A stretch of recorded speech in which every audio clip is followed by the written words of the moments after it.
Y bueno, tenemos aquí en el estudio, tal cual lo habíamos adelantado, la visita del doctor Daniel Goyán, que está presente en Estudios de Radio del Volga. Daniel, gracias por venir hasta aquí. Muy buenos días. ¿Qué tal? Bueno, buenos días a todos y a todas. Muchas gracias a ustedes por la invitación de pasar por acá, por Coronel Suárez y poder charlar un rato con la comunidad. Bueno, Daniel, una actividad que ha comenzado ya desde el día de ayer, me estuvieron comentando, estuvieron en una charla debate y estamos también dentro del marco de una muestra itinerante que comienza en el día de hoy por los 80 años del Ministerio de Salud de la provincia, ¿verdad? Sí, ayer fue una primera reunión en donde la transformamos como una charla debate Ujú. a micrófono abierto para que bueno, todos los asistentes pudieran opinar básicamente sobre qué es lo que nos está pasando a los argentinos, a las Ujú. argentinas en este país, a la provincia de Buenos Aires, en términos de con la vida cotidiana de cada uno, con la salud Ujú. en particular, pero básicamente recibir la opinión de qué es lo que nos está pasando, también con un marco político que siempre uno tiene que tener en cuenta, tanto nacional como internacional. Ujú. Estamos en un mundo bastante complicado, todos los días Ujú. nos Ujú. enteramos de alguna cuestión que tiene que ver con guerras, desestabilizaciones económicas, etcétera, que obviamente impactan en todo el mundo. Y también, bueno, de la vida cotidiana nuestra, ¿no? ¿Qué nos pasa tanto al que vive en una gran ciudad como al que vive en una ciudad de menor escala, como puede ser Suárez? Es un rico debate y como te decía, siempre hablando de lo cotidiano, pero también en el marco de lo político, porque por más que a veces a algunas personas les pueda parecer un poco odioso el tema de la Ujú. política, Ujú. al final del día las cosas las vamos a poder resolver o no a través de la política y a través de quienes nosotros elijamos para que nos representen. Claro, claro. Así Y que fue una linda charla, es importante esto último que decía porque, perdón, porque a veces cuesta que entender por qué nos pasan las cosas que nos pasan a los ujú. ciudadanos, Ujú. ¿no? Por qué en algunos momentos determinados de nuestra vida estamos mejor, a veces no estamos tan bien, a veces estamos mal en términos de ingresos, de trabajo, de educación, de salud. Y bueno, por ahí tendemos mucho a pensar que cuando estamos bien es por nuestro propio esfuerzo, que obviamente hace falta eso, hacer un esfuerzo, Sí. esforzarse, trabajar, estudiar, eh, pero que evidentemente también lo queremos hacer en otros momentos con ese mismo ahínco y las cosas no nos salen bien. Entonces Ujú. poder entender por qué, porque no es una cuestión que tenga que ver con un determinismo divino, Claro, no. sino que tiene que ver con, te repito, con cómo elegimos Ujú. nosotros. Fundamentalmente quiénes nos van a dirigir los destinos. Y yo recorro la provincia y recorro el país Ujú. y te Ujú. puedo asegurar que uno ve realidades y realidades. Uno ve intendentes que se preocupan, aún con falta de recursos, como está sucediendo ahora, pero se preocupan por su Ujú. comunidad y otros que no se preocupan. Hay intendentes que se preocupan por la salud, por la educación, por la asistencia social, por la seguridad. Hay otros que se desentienden, como también yo tengo, conozco directores de Ujú. hospitales Ujú. que, para darte un ejemplo, que se rompen, ponen todo lo que tienen que poner, su capacidad, y ese hospital con los mismos recursos es mejor que el otro hospital que tiene alguien que dirigiéndolo que no se preocupa por su Ujú. hospital. Ujú. Así que bueno, lindo debate, con críticas también, Claro, ¿no? Que de eso claro. se trata, a ver, Ujú. uno obviamente tiene que dar cuenta de que estamos en una situación en el país como la que estamos ahora, muy mala, Claro, claro. producto no solamente de la habilidad, diríamos, del presidente que tenemos para ganar una elección, sino también de los propios errores. Hemos cometido errores, hemos hecho cosas que no estuvieron a la altura de lo que la gente Ujú. esperaba, el pueblo esperaba, y bueno, hemos llegado acá. Así que lindo debate anoche, y bueno, hoy ya en una actividad más abierta, Ajá. en términos generales, que tiene que ver con recuperar la historia, la historia sanitaria de la provincia de Buenos Aires en el marco de los 80 años que se van a cumplir del primer Ministerio de Salud que Ujú. hubo en la Argentina. Ajá. El Ministerio de Salud de la provincia de Buenos Aires se creó 2 años antes que el Ministerio de Salud de la Nación. Ujú. Ujú. Y eso tiene un Mm. porqué, constitucionalmente no podíamos tener más de 8 ministerios en la nación, y recién en el año 49, con la Constitución del 49, la salud fue reconocida por su importancia y se le dio un ministerio. Claro. Acá en la provincia de Buenos Aires fue dos años antes, y bueno, eso es un tema que tiene que ver con lo que pasa en la provincia, Claro. pero también recogemos la historia sanitaria de Suárez. Claro. ¿Qué pasó? ¿Cómo fue? ¿Cómo nació el hospital? Ayer nos enterábamos de una curiosidad. Es un hospital como que se fundó, pero no tiene fundación formal. Se formó, se fue dando, se fue desarrollando, pero no tiene una fundación formal. Ahora parece que también indagando aparecen algunos hitos o algunos hechos que demuestran que sí, como que hubo una especie de fundación. Pero bueno, todo eso se hace hurgando y conociendo y hablando con los actores, porque quedan actores que trabajaron en el sistema de salud local. Y la verdad que lo que se va escuchando en cada distrito que uno va recorriendo es muy, muy hermoso. No solamente el hospital local, los primeros centros de atención, que eran muchas veces centros de la propia comunidad, porque el Estado todavía no ha tomado la salud en serio como una cuestión de Estado. Y entonces eran las colectividades, ustedes acá tienen colectividades en esta zona importantes, que iban formando vía sociedades de fomento, mutuales. Bueno, una respuesta posible para mejorar el acceso a los problemas de salud. Ustedes recuerdan que estamos hablando en épocas en donde la salud, la mortalidad infantil llegaba a casi 160 por 1000, porque no había posibilidad de hacer cuidados especiales con los embarazos complicados. Y doctor, ese acercamiento que se está promoviendo desde hace muchos años a través del MOSAPRO, de COSAPRO, ese acercamiento no directamente al vecino que lo necesita con estos agentes de salud, es fundamental, ¿no? Llegar hoy en día. No por ahí en una ciudad con pocos habitantes, pero sí en una ciudad con mucha cantidad de habitantes es fundamental trabajar con los CAPS. Es que acá hay una disputa de concepto. En el mundo están los que dicen, hay que generar, esto viene de hace más de un siglo, ¿eh? No, hay que hacer grandes hospitales y que la gente que se siente mal y tiene una enfermedad vaya a los hospitales. Hay estudios que demuestran, primero, que la gente llega tarde, cuando ya el problema de salud está grave. Segundo, que hay gente que no llega, por las distancias, por las barreras, por el desconocimiento. Y del otro lado hay una línea de pensamiento mundial que dice, no, la salud no es solamente el tema de tratar de curar al que ya viene mal, al que ya tiene una complicación, no, la salud lo que debe tender es hacer una línea de cuidados en todo el ciclo de vida de las personas, desde que nacen hasta que mueren. Tener un equipo de salud que proactivamente te va cuidando la salud. Proactivamente quiere decir que si yo tengo un centro de atención primaria, un CAPS, como vos decías, en un barrio, ni siquiera es que tengo que estar esperando a que vengan aquellos que sé que no están viniendo. Tengo que ir con el equipo de salud a ver qué está sucediendo con el señor que no se controló nunca la presión, la señora que no se controló nunca la diabetes, la embarazada que no controló su embarazo, e intentar que entren en el circuito. Le decimos que es la puerta de entrada, pero además es el gran ordenador. Claro.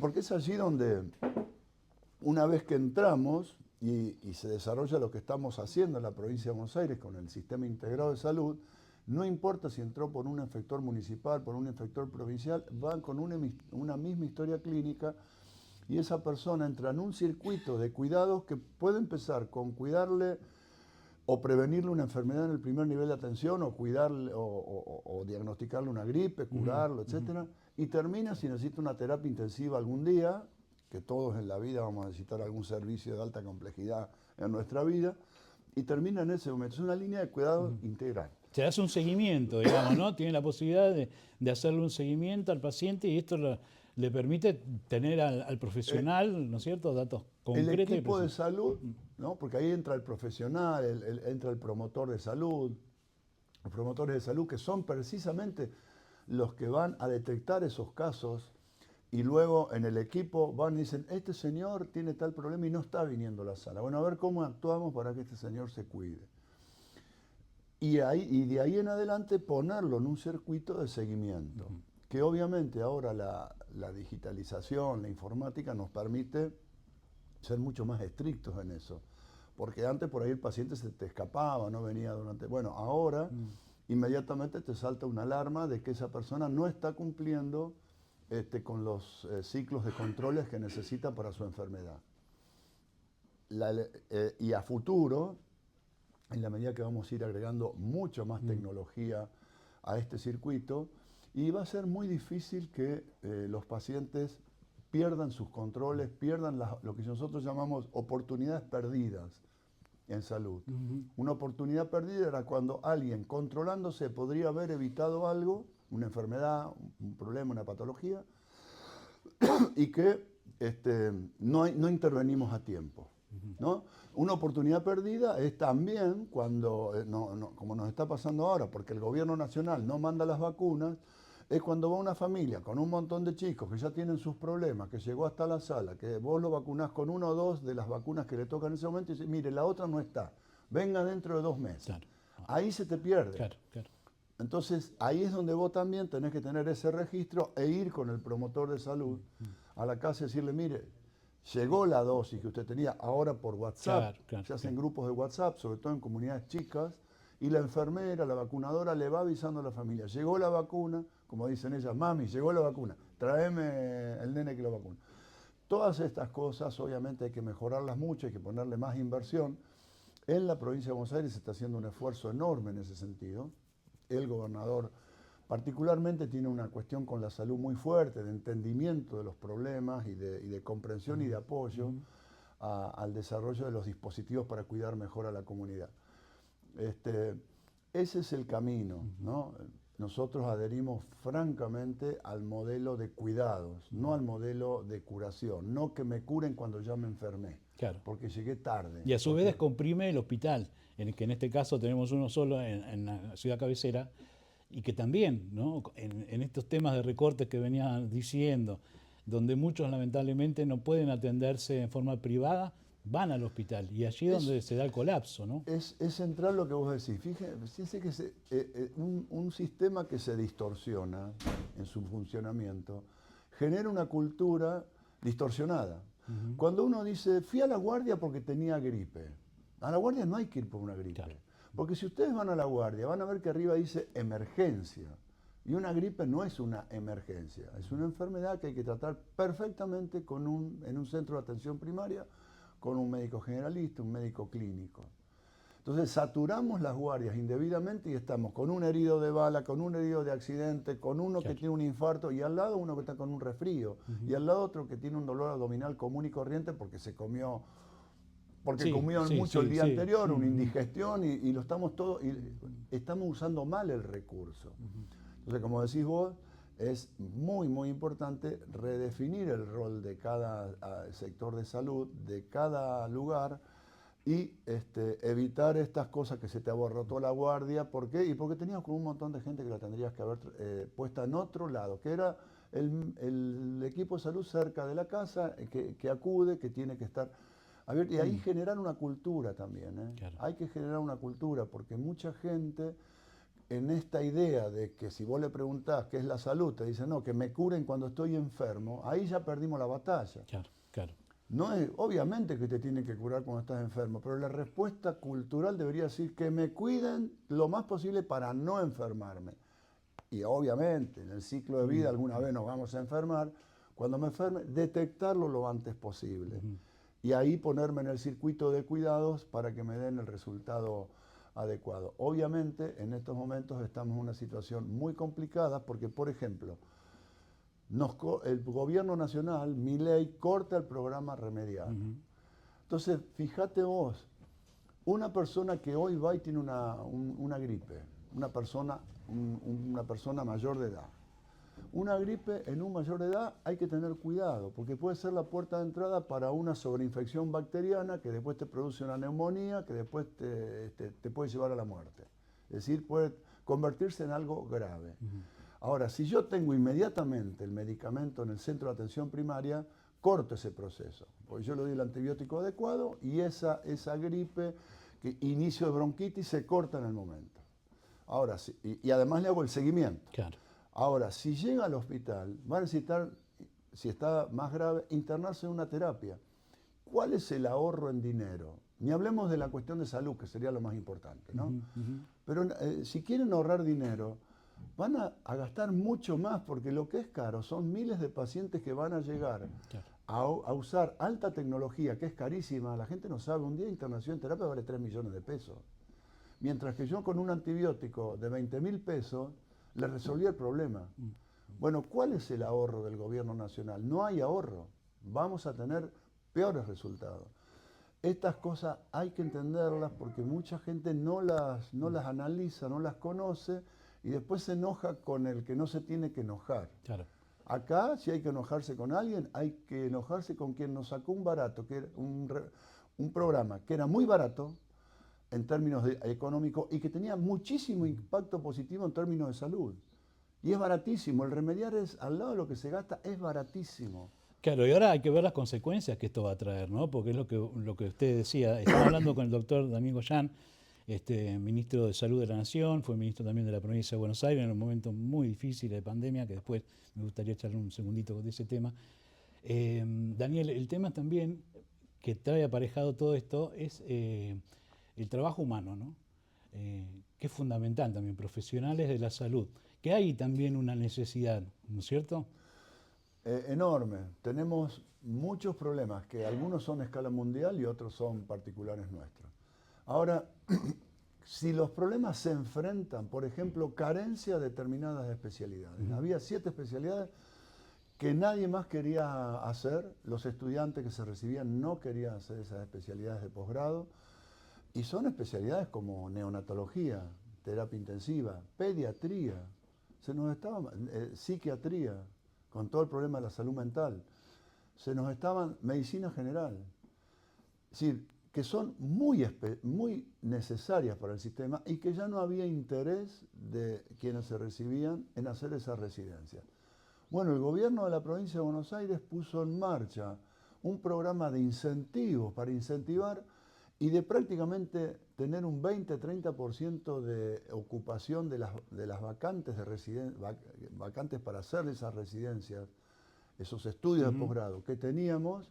Prácticamente hemos llegado de nuevo al 90-100%, con políticas proactivas, de estímulo, de información, de capacitación, de incentivar. Ahora, el problema en general es mundial y hay que ver tema por tema cuando nosotros armamos los programas de gobierno para el gobernador. Le planteamos problemas que tienen, por ejemplo, las ciudades de 40, 50.000 habitantes como es Coronel Suárez. Hay una tendencia de los profesionales de irse a hacer sus estudios en La Plata, en la UBA, en cualquier otra universidad que está lejana y después no regresar a su pueblo. Es difícil. Bueno, hay intendentes que han tomado iniciativa, hacen estímulos, incluso hay becarios, los becan para que vayan con la condición de que vuelven, a veces le dan una vivienda, es necesario retenerlos en el lugar, dan distintos tipos de medidas. Todas estas cosas que son por ahí puntuales, es necesario tenerlas en cuenta porque no es en la gran programación de lo macro, es lo cotidiano también que hay que programar. La carencia de médicos para muchísimos cargos en un país en donde teóricamente sobrarían médicos, si uno mide por los estándares de la Organización Mundial de la Salud, Argentina tiene mucho más médicos que Brasil, mucho más médicos que Chile, mucho en proporción a la población, ¿no? Claro. Y sin embargo, uno encuentra que hay un montón de carencias.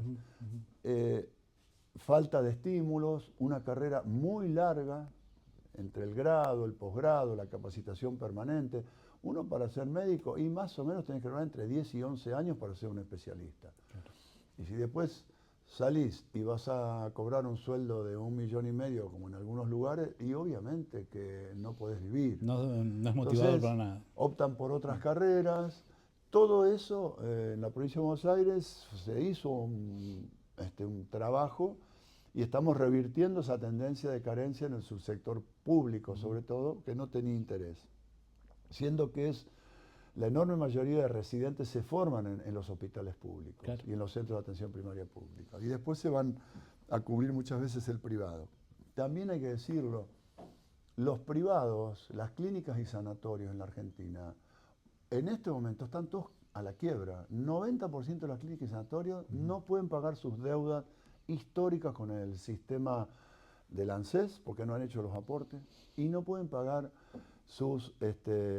la deuda que tienen con la FIP, ahora el ARCA, ¿no? Que no pagaron durante décadas sus impuestos.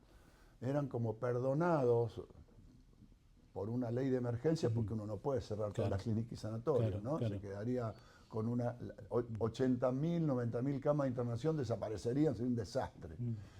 Entonces, bueno, le quisimos dar una solución integral, este gobierno no quiere saber nada con eso y la propuesta es, bueno, que el mercado arregle la cosa. Claro. ¿El mercado qué va a hacer? El que no puede seguir cierra.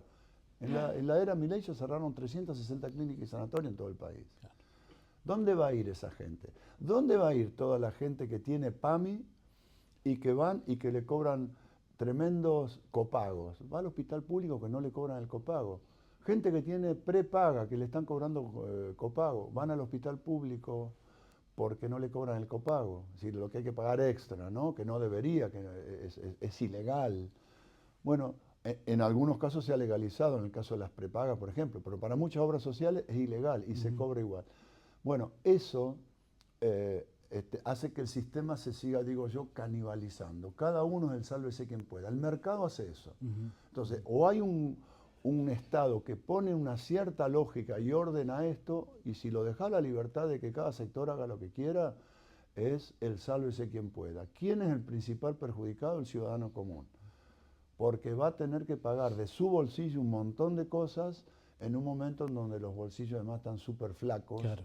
Y no sobra para nada.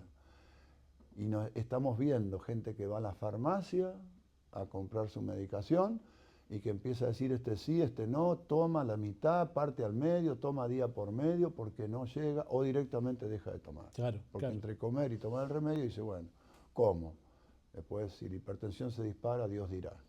Eso es lo que te dice la gente, el común que está hoy caminando este país. Y yo me parece que es necesario reflexionar un poquito sobre esto.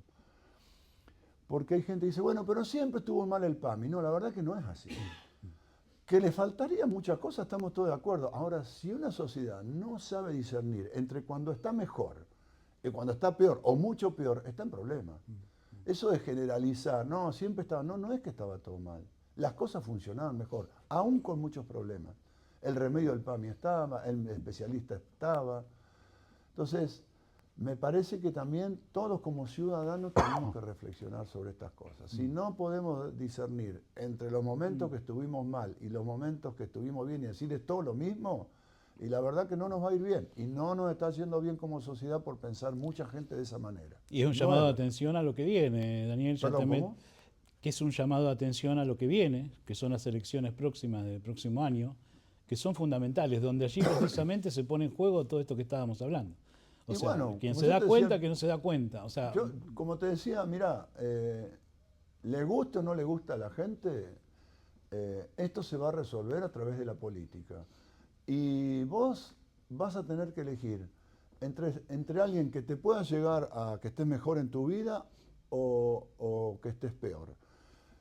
El que te puede generar una mejor situación en tu vida, seguramente, el que te prometa que te va a resolver todos los problemas, te miente. ¿No? El que te dice, subo yo y no va a haber más problemas de seguridad, te miente. Va a haber menos problemas de seguridad, ese te está diciendo la verdad. El que te diga, vamos a tener más acceso a la salud, pero bueno, todo no lo vamos a poder hacer, te está diciendo la verdad. El que te diga, no vas a tener más problemas y vas a tener todo, te miente. Entonces, tenemos que, vuelvo a repetir, entender que hemos quizá por alguna cuestión emotiva o de bronca o de lo que sea o de lo que nos metieron en la cabeza un montón de cuestiones falsas, hay que decir la verdad. Si la gente pone una mano en el corazón, ¿cuándo vivíamos mejor? Yo conozco muchos empresarios, me reúno con muchos empresarios y me dicen, nos estamos fundiendo. sobre todo el sector industrial que da trabajo, me dicen, nos estamos fundiendo, no vendemos nada. Y cuando vos le preguntás, dice, bueno, pero nunca estuvo todo bien. Pero escúchame, tenés una 4x4, te compraste 2 casas, te ibas de vacaciones antes, me contás eso y me decís que ahora no puedes pagar el alquiler del galpón donde tenés la empresa, no es lo mismo. Ahora, si no podemos discernir entre lo peor y lo mejor, estamos en problemas. Es una situación que yo digo, miren, no es necesario entender mucho de política. El empresario, por ejemplo, hablando de los empresarios, que vivan del mercado interno, que le vendan acá, que no exporten, tienen que cuidar el nivel de compra que tiene la gente. Y si vos decís, yo quiero vender mucho y pagarle salario de hambre a la gente, no da la ecuación. Si todos los empresarios le pagan salarios mínimos, no le va a ir bien, porque lo más importante es vender, ¿no? Después quejate si es más alto o más bajo el salario, pero si no vendés, fundís, quebrás. A mí me impresiona a veces porque hay cosas tan sencillas, ¿no?, que no se pueden entender. Cuando vendo mucho, a eso es a lo que yo tengo que atender y tengo que cuidar. El empresario que vive del mercado interno, el que tiene un comercio, yo tengo que vender. Yo voy a votar al gobierno que me haga vender, que cuide la industria, que cuide el comercio, que cuide el bolsillo de la gente para que me pueda comprar. Ese es el razonamiento básico. Si no, la quiebra, elegí. O la quiebra, o por ahí quejarte porque le tenés que pagar mucho a los trabajadores. Que no son todos los empresarios, hay empresarios que tienen mucha conciencia y que saben que sus obreros y sus trabajadores tienen que estar bien. Bueno, esas cuestiones sencillas, y en salud lo vemos todo el tiempo. Estas clínicas y sanatorios que están a la quiebra, yo les hice un proyecto de ley para salir ordenadamente de esta situación. Estaban todos chochos, contentísimos, vamos a sacar este proyecto de ley. Pero después se quedan para atrás.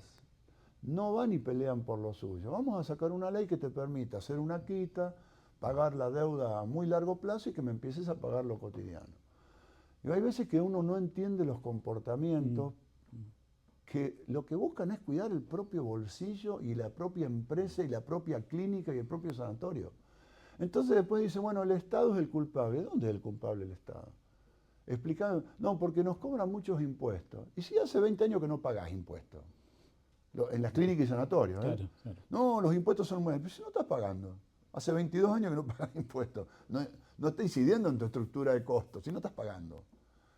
Entonces, vivimos de una fantasía a veces que nos hacen diría así, hablando en forma popular, nos hacen el bocho y no es lo que nos está pasando en la vida real. Nosotros necesitamos reconstruir un sistema de salud donde el sector privado puede ser un actor y que esté ensamblado con el Estado, articulado de manera que si yo tengo un tomógrafo en un pueblo chico y es privado, ¿para qué voy a ir a comprarlo como Estado? O viceversa. Tengo capacidad ociosa, uso las 24 horas ese tomógrafo y es negocio para los dos en términos económicos y para la gente que tiene obviamente su tomógrafo siempre a mano. Y en eso nos podemos poner de acuerdo. Te doy un ejemplo sencillo, pero en todo nos podemos poner de acuerdo. Y el Estado y el sector privado trabajar en conjunto, con buenos aranceles, reconstruir lo que es toda la parte financiera del sistema.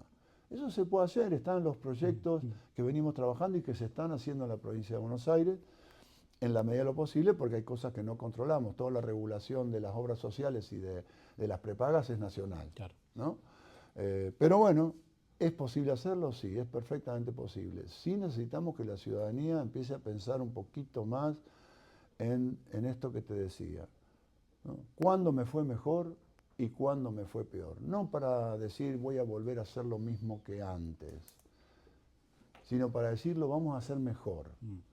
Esto que hicimos antes, bueno, dio resultados relativamente, había que mejorar esto, bueno, mejoremos más. Lo que no podemos hacer es cavar para abajo. Claro.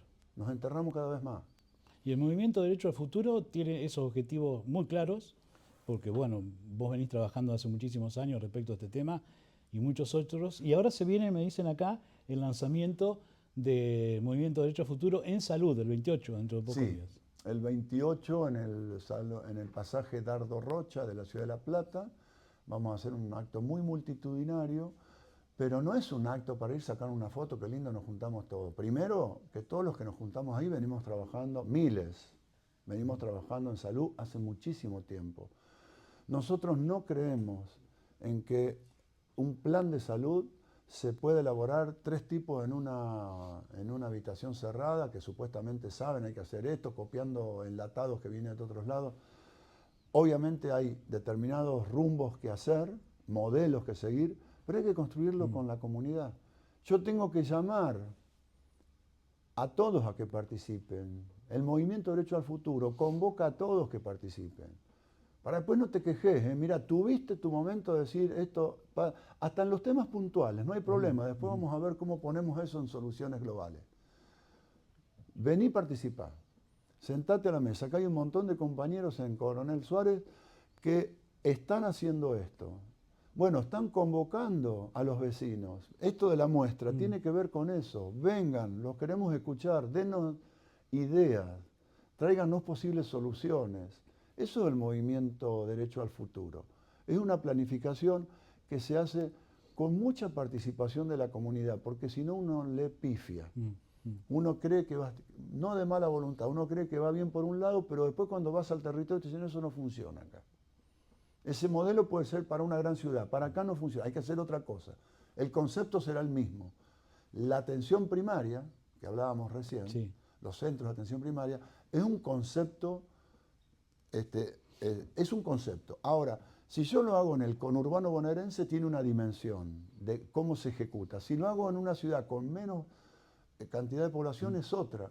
Y después yo un día me fui a Tilcara a ver el centro de atención primaria de ahí, me tuve que subir una mula y caminar con el agente sanitario, viendo 7 postas sanitarias que están en el medio de la montaña. Nos tuvimos que volver porque ya hacía un frío. Todas cosas que vos desde acá no las pensás. Claro. No, me tengo que llevar un abrigo porque voy a subir a tal altura, se me da la sombra en la montaña, me muero de frío. No lo pensás desde acá. Digo, estoy hablando de cosas que por ahí parecen triviales. El mismo concepto se hace diferente y los que conocen esas cuestiones de diferencia son los que viven ahí. Claro. Los que conocen las barreras culturales. Si yo voy a hablar con determinados pueblos originarios y no puedo ir como el hombre o la mujer blanca que va con la medicina que ellos llaman la medicina blanca. Tengo que ver cómo son sus criterios para lograr adhesión. Bueno, todo eso lo conoce el lugareño, no lo conocemos nosotros. Claro, el principio, el concepto es el mismo. Salir a cuidar proactivamente la salud con la comunidad. La ejecución es distinta. Eso hay que hacerlo en cada lugar con su realidad, con la realidad de cada localidad. Bueno, Movimiento Derecho Futuro es un punto de convergencia por lo que estamos hablando, donde apertura, donde se pide a la gente que venga, que comparta sus disidencias y también que haga un aporte. ¿Qué rol cumple Movimiento Derecho Futuro dentro del peronismo, ¿no? que es tan amplio y que está tan movido en estos momentos? La política siempre está movida. El que te diga que me diga en un momento en donde la política estuvo tranquila. Y menos en la Argentina. Y menos en la Argentina. ¿No? Eso de que yo digo, el Movimiento Derecho al Futuro lo que tiene como principal orientación es no solamente esto que estamos hablando, de establecer un proyecto de país, de tener un liderazgo y un referente como es Axel Kicillof que lo pueda llevar a cabo, porque ha pasado la prueba sobradamente, sabe gestionar, es inteligente, es absolutamente austero, no le buscan cualquier cosa y no le van a encontrar. Los otros días decía, se fue 6 veces a la isla Martín García, queriendo comparar con el otro que se iba a Aruba, ¿no? El otro. Bueno, yo le quiero informar a los bonaerenses que la isla Martín García es territorio bonaerense, el gobernador tiene que ir a la isla Martín y no es ninguna... tiene todas esas virtudes. Pero yo creo que la principal virtud, a mi modo de ver, es que Axel tiene un concepto de participación comunitaria, que esto que estábamos hablando, más fuerte, de abrir los brazos, de abrir los oídos a las escuchas y de plantear un gran movimiento nacional que salve a la patria de los momentos que estamos pasando. Mira, en estos momentos si hay una línea divisoria en la Argentina es quién quiere a nuestra patria y quién entrega a nuestra patria. Y estamos viendo ya en una forma muy clara la entrega que se está haciendo de nuestra patria. ¿A qué argentino que sienta la patria le ve bien que nos instalen bases militares de otros países? ¿Ven bien que estemos coqueteando con la Margaret Thatcher, ya está muerta, digo, pero con la historia, coqueteando con los kelpers, diciendo, bueno, si ellos quieren elegir, que elijan? No, no, no, son 2000 personas que se instalaron ahí a la fuerza, o una base militar ahora, digamos. Esos que quieren entregarnos, y la verdad que es la línea divisoria, el resto de los que queremos en Argentina, que somos el 99% de los argentinos, que la queremos bien, con nuestras diferencias. Bueno, tenemos que salvar a la patria, busquemos una salida. Nosotros obviamente somos del peronismo, venimos de esa historia, pero no negamos la riqueza de los radicales de Irigoyen, los radicales de Irigoyen que tuvieron ampliaciones de derechos. Yo particularmente reconozco mucho la gestión del doctor Arturo Oñatibia, que fue el ministro de Salud de Arturo Illia. Hizo una ley de medicamentos que es la mejor ley de medicamentos que hemos tenido en la historia. Está bien, después los norteamericanos nos dieron un golpe de Estado, ¿no? Uno de los motivos dicen que fue ese. Pero uno no puede bajar los principios. Si hoy tuviéramos vigente esa ley de medicamentos, digo para que la gente entienda, en lugar de ir a la farmacia y pagar un medicamento 20.000 pesos, lo pagaríamos 2.000. Esa es la diferencia.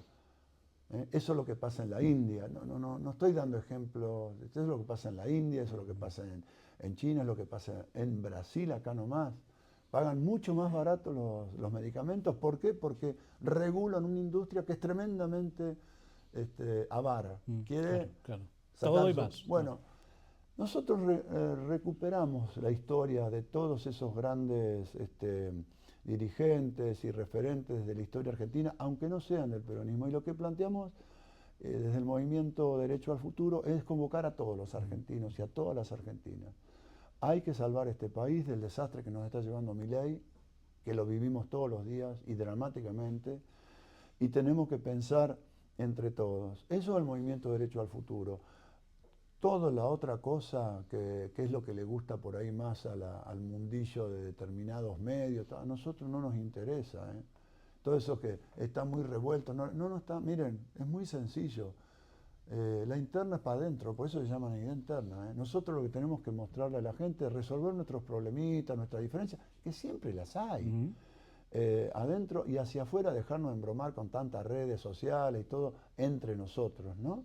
Y demostrarle a la población que en lo central estamos todos de acuerdo, no podemos, eso es lo importante, en lo central estamos todos de acuerdo, hacia dónde queremos que vaya el país estamos todos de acuerdo. Nosotros lo queremos hacer con Axel Kicillof porque en este momento nos parece el mejor de todos. Si hubiera otro u otra mejor, fenómeno.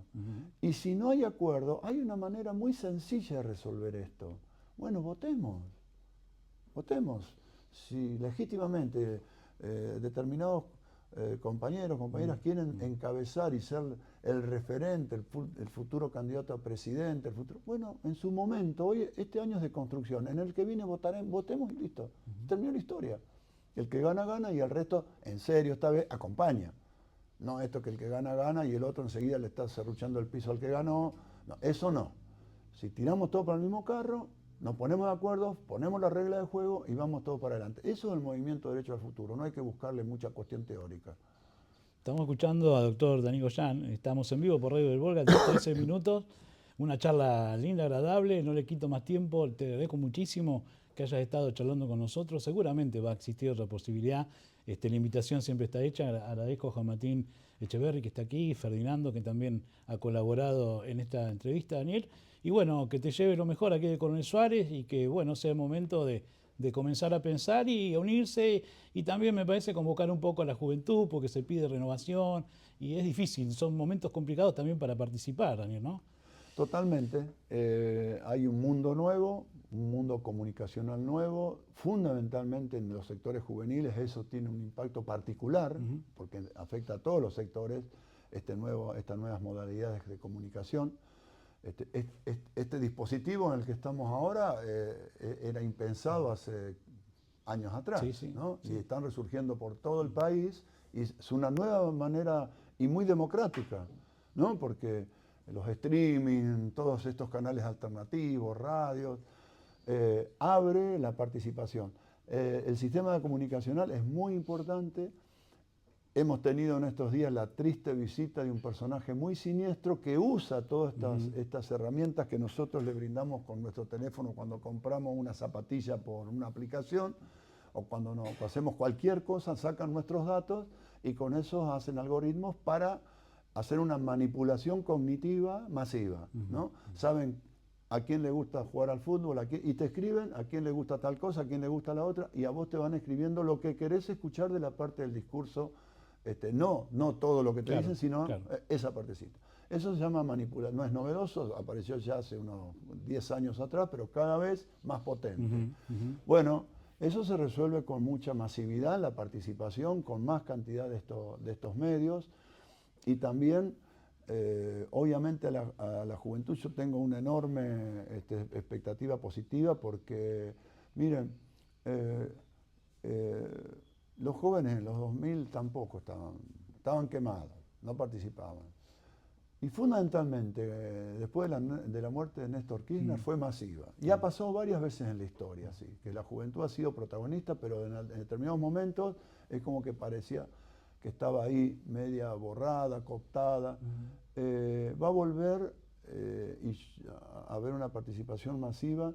Y yo les digo a ustedes, un día elijan un colegio, secundario, primario, al azar, al que sea, sin avisarle a nadie, y vayan con Axel Kicillof. Vayan a visitarlo y vean el fenómeno que se produce ahí. Espontáneo, en chicos de 8, de 10, de 12 años, de 15 años, espontáneo. Sin avisar nada, ¿eh? Es un reto que le hago a cualquiera. Vayan a una escuela. A mí me ha sorprendido, porque digo, esto no puede ser. ¿Qué tiene ese carisma? ¿Qué tiene con los pibes? Y son pibes jóvenes y muy jóvenes, todavía menores que adolescentes. Así que creo que hay una conexión importante entre su forma de ser. Algo tiene que yo no lo puedo descifrar, que le llega a los pibes, que no lo tengo yo, no lo tenés vos, no lo tienen un montón. Así que tengo mucha esperanza de que vamos a volver a tener de nuevo, como estamos viendo en los centros de estudiantes de las universidades, estamos ganando centros de estudiantes, estamos viendo que la juventud empieza a participar nuevamente y eso se va a masificar cada vez más. Así que de nuevo vamos a tener, y ya lo están marcando las encuestas, ya lo están mandando las encuestas, que Kicillof en los tramos más jóvenes les está ganando a Milei. Así que vamos adelante también con la juventud, que a veces las estigmatizamos mucho y después nos llevan unas sorpresas que son muy, muy buenas para la historia. Bueno, muy bien. Gracias, Daniel, por estos minutos. Por favor, gracias.